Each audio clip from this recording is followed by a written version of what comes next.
నోవహు వ్యవసాయము చేయనారంభించి ద్రాక్ష తోట వేశాడు.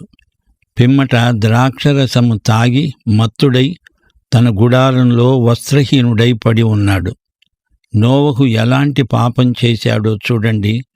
నోవహు తప్ప తాగాడు, అది పాపం. అతని పాపాన్ని ఎవరూ సమర్థించే ప్రయత్నం చేయకండి. ద్రాక్షరస పానమత్తుడు అలా తాగడం పాపమా?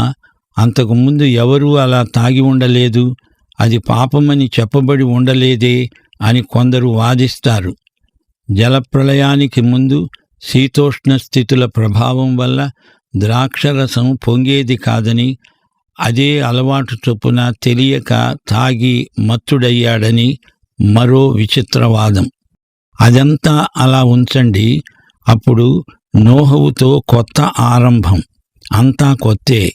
అయితే పాపం పాతదే, అది వారిలోకి వచ్చిన పాత సరుకు. నోవహు చేసిన పాపాన్ని ఎందుకు దేవుడు గ్రంథస్థం చేశాడు?